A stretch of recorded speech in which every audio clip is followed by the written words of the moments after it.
I think the real brilliance of Peter Thiel is the way he kind of combines ideology, politics, and business. It's a little bit like the Koch brothers in that way, where it's this sort of virtuous cycle where he's sort of promoting an ideology, this kind of right-wing Trumpist worldview, and also kind of reaping the benefits business-wise.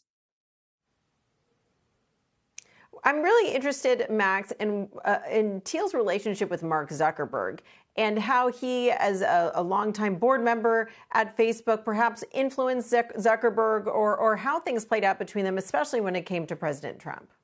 Yeah, this is one of, I think, the most interesting kind of questions in all of moguldom, Peter Thiel, Mark Zuckerberg, because on one hand, Thiel has been this kind of mentor figure to Mark Zuckerberg. He's the longest serving outside board member on Facebook. You can see a lot of aspects of his sort of worldview in Mark Zuckerberg's approach. And yet he's also sort of subtly taking shots at the company. You know, right now he's backing a handful of Senate candidates who are sort of regularly railing against big tech. And so there's an interesting dance going on where on one hand, Thiel has been, a huge supporter, but he's also at times a critic of Facebook and maybe trying to nudge Mark Zuckerberg slightly to the right. Max, isn't Peter Thiel sort of old school Silicon Valley in a way, at least the libertarian streak that we see in him, and the fact that perhaps because he's not directly running a company, he doesn't have as many stakeholders he has to please?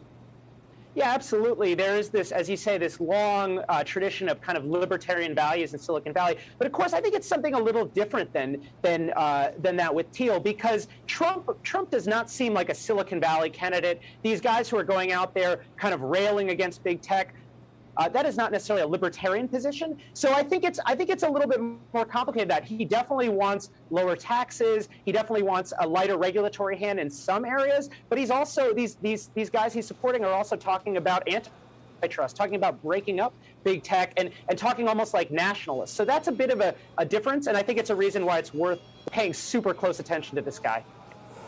Of course, taxes are going to be, we're seeing all kinds of leaders from Silicon Valley and big tech face questions about taxes. What would you say is the most important thing to know about Thiel and his tax stance?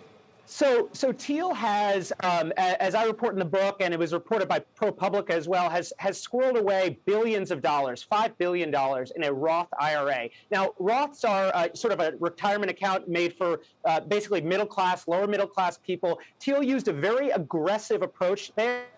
And that's now getting some attention because basically all of his capital gains from investments like Facebook, Palantir, those are essentially tax-free. And it's, depending on your point of view, either outrageous or just totally brilliant because he managed to kind of, get away without paying almost anything to date.